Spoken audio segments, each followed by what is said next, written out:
The position of a particle moving along x-axis is given by x equals to at cube plus bt square plus ct plus d.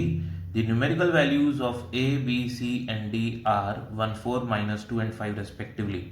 And SI units are used. Find, आपको first point में क्या find करना है, A B C D के dimensions.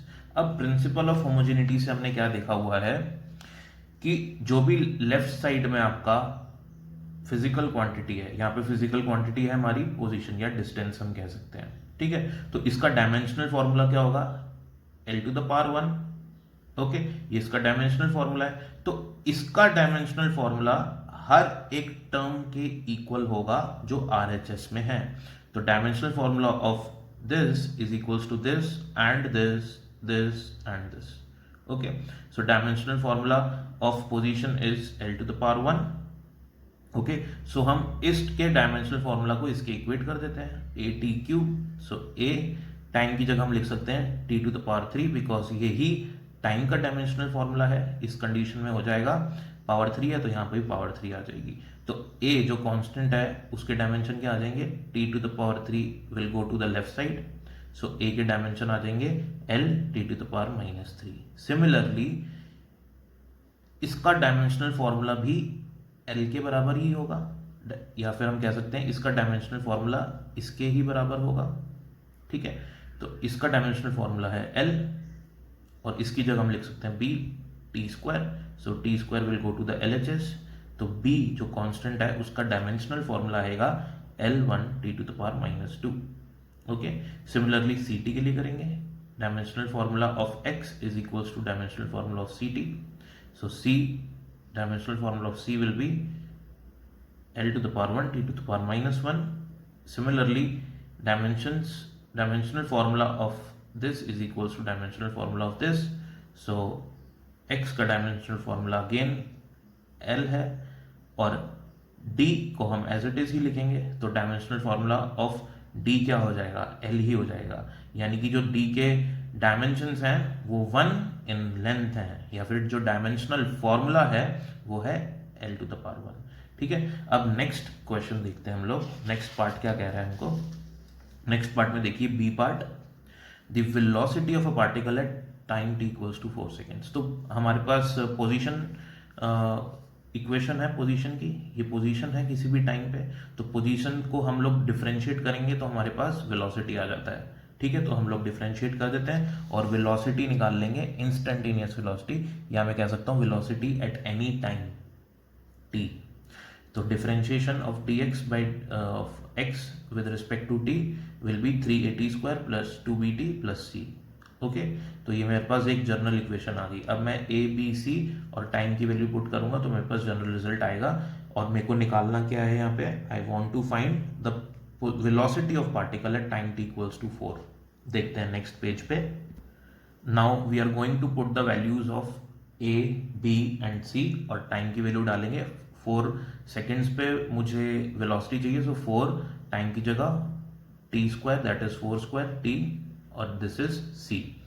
Values put करेंगे. 78 metre per second will be the velocity at time t equals to 4 seconds. Next जो question है हमारा नेक्स्ट पार्ट में सी पार्ट है, वो कह रहा है कि find the acceleration at time t equals to 4. Acceleration, इसको भी देखते हैं हम लोग. So acceleration at t equals to 4 will be, हमको पता है वेलोसिटी एट एनी टाइम ये है, this is the velocity at any time. So अगर मैं वेलोसिटी को डिफरेंशिएट करूंगा with respect to time I will get acceleration.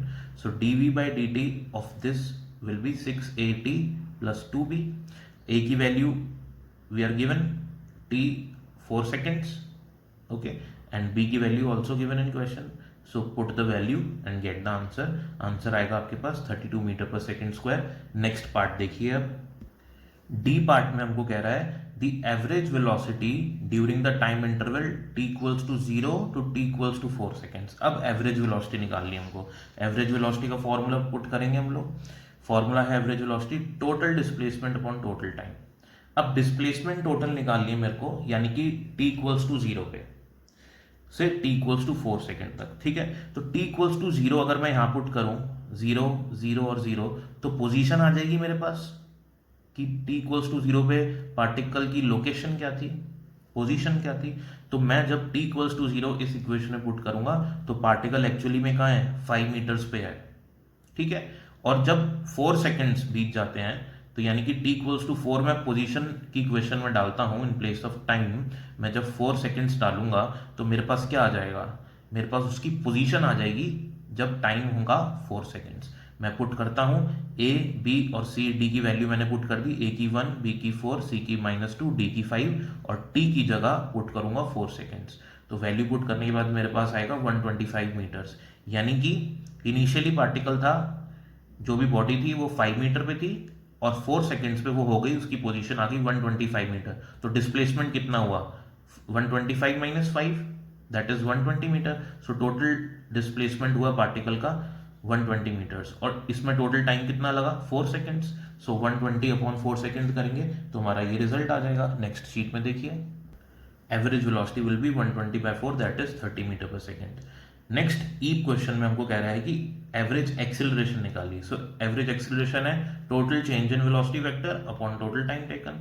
अब वेलोसिटी, इनिशियल वेलोसिटी कितनी थी t इक्वल्स टू 0 पे, जैसे हमने डिस्प्लेसमेंट फाइंड करा ना प्रीवियस केस में, सेम उसी तरीके से हम लोग फाइंड करेंगे velocity at time t equals to 0। So time when 0 seconds were the time, velocity कितनी है, -2 मीटर पर सेकेंड।